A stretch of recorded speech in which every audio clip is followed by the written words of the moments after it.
Felix Quinn, dressed in a Hawaiian shirt, sits sipping orange juice at a Barcelona cafe. He remains lost in thought, seemingly detached from the world around him. Chaos erupts as a Vespa crashes through the cafe window, sending glass and pastries flying. The Vespa skids to a halt near Felix, the cafe filled with stunned silence. Amidst the wreckage, Lyra Vasquez, known as Tuna, sits astride the Vespa, looking dazed, but mostly unfazed. Lyra sits in the bustling Barcelona cafe, her eyes filled with fear as she looks around. She speaks in a hushed voice to Felix, her words laced with urgency and paranoia. Someone implanted a microchip in my eye. It contains access codes to the Ariel 13 satellite. Her voice trembles as she reveals the danger. They're after me, and now they're after you. Felix scans the vibrant Barcelona cafe, striving to appear collected. With a sigh, Felix retrieves an unassuming device from his pocket. He mutters sarcastically, "Well, this is just peachy." Felix and Lyra explode from the cafe, their faces twisted with desperation. The butchers materialize in the doorway, their menacing presence a looming threat. Chaos erupts as the chase spills into the Barcelona streets. Market stalls are overturned, sending fruit and vegetables flying in every direction. Tourists scatter in panic, cameras clicking wildly amidst the unfolding pandemonium. Moonlight spills through broken windows, illuminating dancing dust motes as Felix scans the abandoned warehouse, his wariness palpable. Lyra, exhaustion etched deeply into her face, finds support against a crumbling brick wall. Lyra breaks the silence, her voice laced with a hint of disbelief. "Him supposed to be dead, Felix." Officially. She reveals the deception, a secret whispered into the night. Fake the whole thing, to go undercover.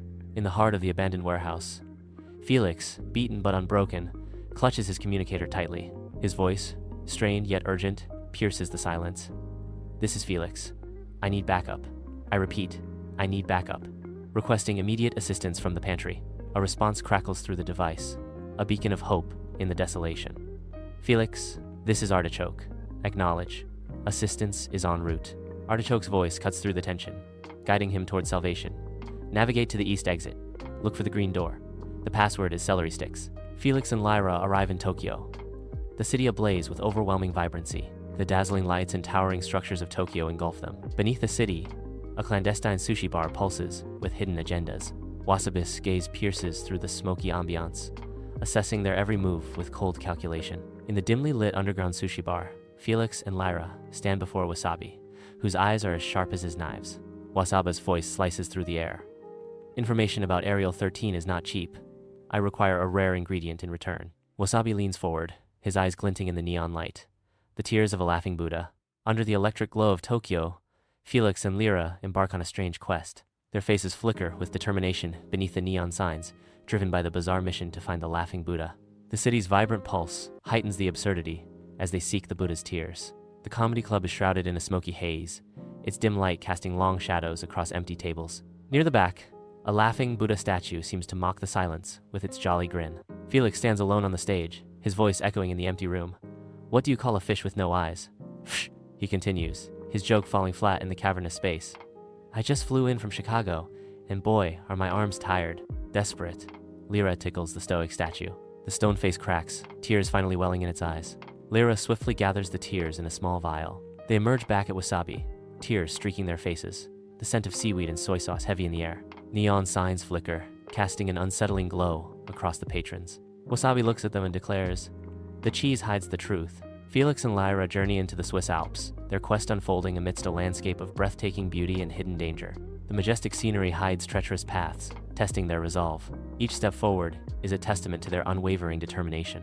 In the dimly lit cheese smuggling tunnel, the air hangs thick with the mingled scents of cheddar and damp earth. In the dimly lit cheese smuggling tunnel, a labyrinth of shadows and secrets unfolds. Eccentric smugglers lurk around each corner, their eyes glinting in the darkness. Booby traps trigger unexpectedly, adding danger to their illicit journey. They stumble upon a secret chamber, a hidden sanctuary veiled from the outside world. A map of Europe covers the wall, each potential target illuminated with a menacing red glow. From behind the snow-covered rocks, the butchers materialize, weapons ready as the heroes exit the tunnels. A ski chase begins down the dangerous mountainside. The figures weave swiftly between trees and over icy patches.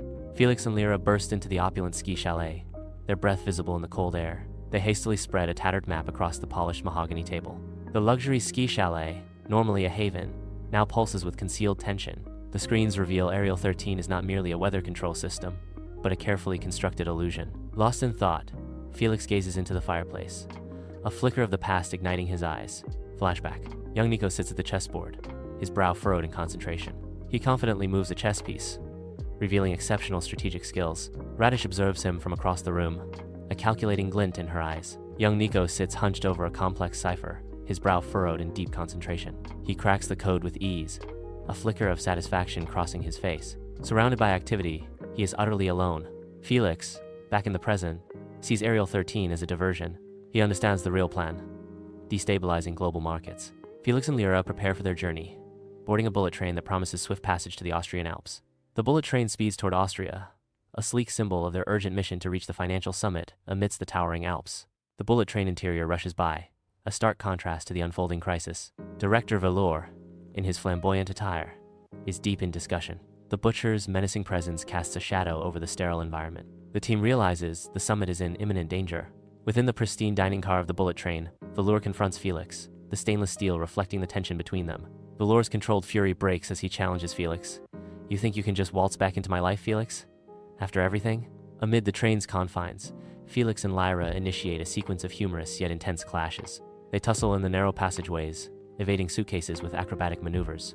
They exploit the train structure as their arena, turning ordinary settings into battle zones. In a stroke of mischievous ingenuity, Felix turns a discarded banana peel into a trap. The unsuspecting butcher falls victim, sprawling violently across the train car. Lyra, seizing the moment, brandishes a fondue set as her weapon, swinging it with unexpected power. Within the speeding bullet train, Velour struggles to seize control of the train's engine. With a disarming smile, Felix begins a fabricated story, his eyes sparkling with manufactured sincerity. "You know, Velour, this reminds me of a little story." Unseen but ever-present, Lyra works feverishly to disable Ariel 13's signal, her nimble hands a blur of motion. The train speeds through the world. Velour's face hardens as revelation dawns. Velour's voice cuts through the train's hum. "I was Radish, headmistress of the spy orphanage." Her accusation hangs in the air. "And you, Felix, you betrayed me." The train races through the landscape as Felix, injured and desperate, clings to a broken phone. Velour stands triumphantly before the control panel, her smirk a promise of impending chaos. With a surge of defiance, Felix plunges the exposed wires into the panel. Sparks fly as the train screams, a mechanical beast thrown into violent disarray. High in the Austrian Alps, the train screeches, halting its ascent just before the summit. The financial crisis is averted. Velour is seized, her struggle unseen. Across the aisle, Felix and Lyra exchange a look, filled with unspoken understanding. Lyra returns the gaze, the weight of their shared history heavy in the air. The bullet train hurtles forward, carrying secrets and unresolved tension. Felix disappears into the distance, the crisp mountain air swallowing him whole.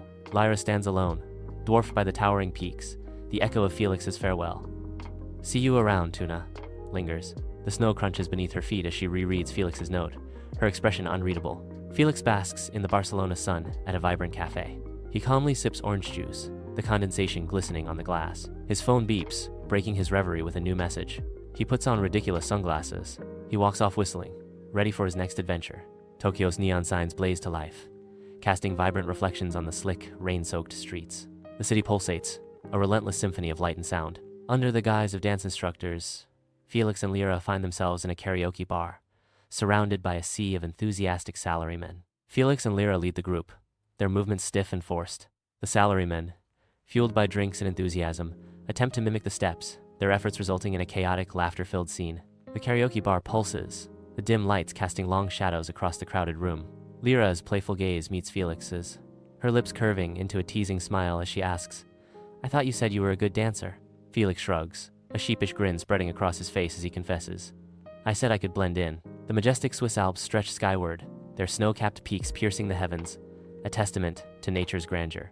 Inside the bustling cheese factory, workers are busy packaging various cheeses.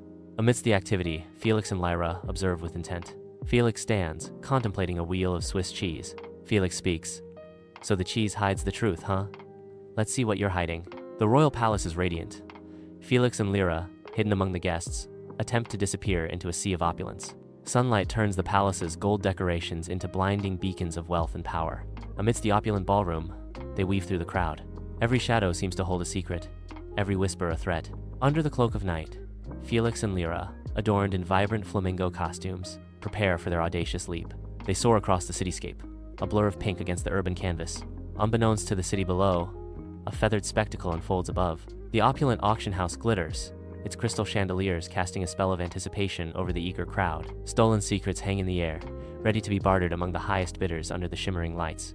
Amid the throng, Felix and Lyra move with purpose, their eyes scanning the room. The air buzzes with hushed tones and the delicate clink of champagne, yet every corner seems fraught with unseen danger. Lyra gestures subtly towards a security camera.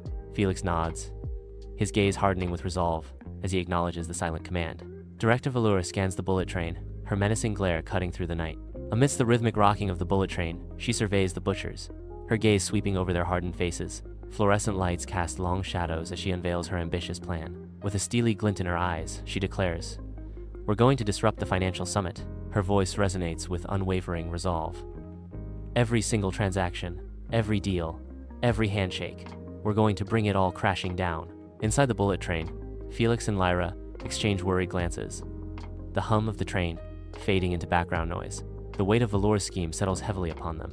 Inside the speeding bullet train, Lyra hunches intensely over her laptop, her fingers a blur as she battles digital firewalls.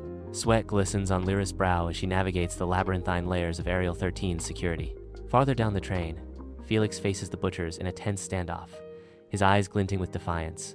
Felix throws a sly wink, then cracks his knuckles, a smirk hinting at the storm about to break.